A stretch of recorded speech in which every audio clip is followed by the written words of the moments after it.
you've all had an opportunity to walk around and look at the museum and how it's changed since the last time you were here. We think it is better organized and looks more spacious. I want to publicly thank Lisa Martin. Where are you? Stand up, Lisa.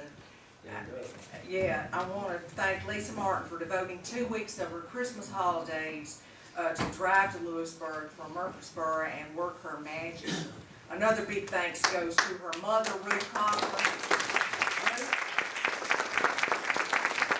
who came and painted pegboards and helped us lift furniture and rearrange exhibits. Can't believe that 3 women could put all this furniture up here from all the way back there. Now, on to the program, or should I say the family reunion celebration honoring the entire Smiley-Fagan clan. How many people here today are tied to the Fagans because you are family members, neighbors, attend church with them, or have just known them a long time? Let's show hands. So see, you got a great support group here. And we're glad you're all here. We hope this is not the last time you visit us. We do have a wonderful program planned for this afternoon. We're obviously going to be discussing the Smiley-Fagan Farm, which has just been designated Tennessee Century Farm. The farm is located in the north end of the county at 1933 Fagan Road, Chapel Hill. In 9 more days, the farm will be 201 years old. That makes it one of the oldest farms in Middle Tennessee. I'm personally very happy that I could assist in this search because I have made 2 new very good friends in Carl and Ginny Fagan. When Mr. Fagan called me in January of 2013, I did what I always do. I grabbed up a scrap sheet of paper, here it is, the original, and wrote snippets of what he said. I wrote down names and addresses. He noted that he lived near Jerry and Kay Gentry. I know them.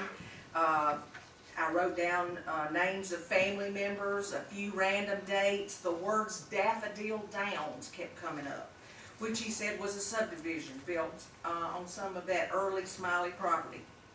We talked about his cousins and who he was kin to. I was trying to determine if I'd ever met him when he said, "I'm just a little bitty short guy, 5'3" with red hair." I wrote that down. For a minute, I really thought I was talking to an elf. The next week, I was in the deed's office, and Stacy Ellis, who was then the chief deputy, said, "I hope that you can help Mr. Carl and Miss Jenny with their farm because they are just 2 of the sweetest people you'll ever meet." Not long after that, I made an appointment to spend an afternoon riding the back roads with Mr. Carl and Miss Jenny.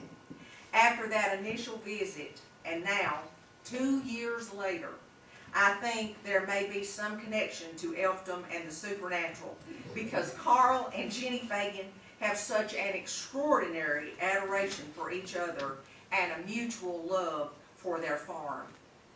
It is an understatement for me to say they have been over the moon about this Century Farm designation.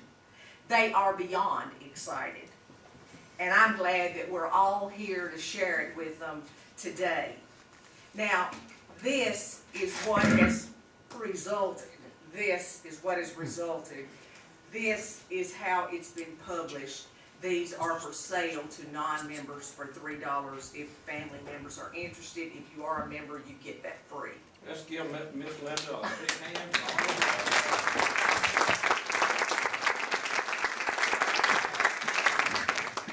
Because I think it would be distracting for me to introduce folks one at a time as each one comes to the microphone, I will just say it all right now. Our own Andy Carter, over here, the grandson of the great man who did this map for us, and we depend on it daily. A very talented musician and vocalist will get us in the mood by singing a couple of farm songs, and I've left that to him and he can introduce them. Then Donna Fagan Poston, Carl and Ginny's only daughter who lives with her family in Lebanon, Tennessee, will reflect on farm life as she knew it and how it has helped her to become a good citizen and a successful adult. Their only son, Tony, who works as an engineer in Atlanta, will follow with a PowerPoint presentation about the history of the farm and those who lived there. Then Mr. Carl gets 5 minutes.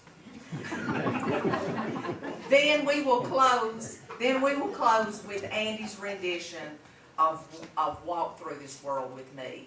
You are in for a great treat.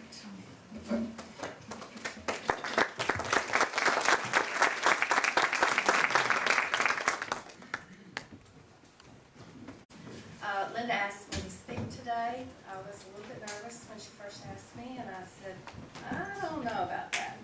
But she told me how much it would mean to Mom and Dad if I did it. She sort of guilted it too. So I said, I'll write down a few notes and read, so that's what I'll do. When I was little, we lived in Ohio.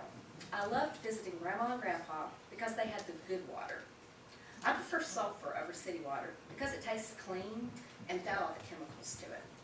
Later, when I went with Mama to visit her mother, I remember coming home, turning the corner at the edge of the farm, and taking a deep breath. It smelled like home. We didn't raise any beef cows, but occasionally we did raise one for our personal use. Once we had a beef cow that Tony and I named Elmer, for the cow on the Elmer School bottle. If there was ever a case of the name being fitting, that was it. We joked for years about how tough and chewy Elmer was, just like glue. I loved living on the farm.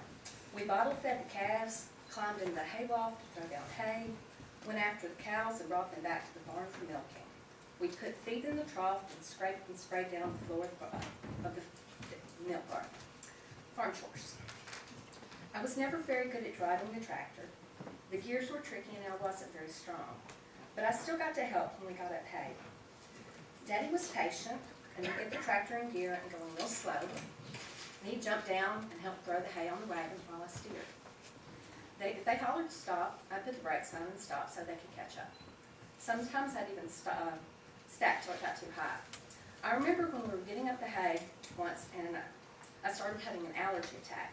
Daddy gave me a bandana to put over my nose and mouth, and we kept going. That was the thing about living on a farm. You had to keep going. An occasional family vacation would have been nice, but the cows had to be milked morning and night, 7 days a week. I saw Daddy work, whether he was tired or sick, whether it was hot or freezing. There were fields to plow, plant, and harvest, and there was always the milking. Everyone got to contribute. It taught me a work ethic that I've carried with me my entire life. It also has taught me a love for animals and the beauty of nature, although I never developed an appreciation for snakes. Daddy would often stop and he'd point out a herd of wild turkeys or family of deers in the next field. He put out milk for the cats and dogs, and once he pointed out a spider that he would watch build a web through the milk barn window. He watched it for a while. Never did kill that spider. He just watched it day by day as it built that web a little bit more. These are the memories that I treasure. Thank you.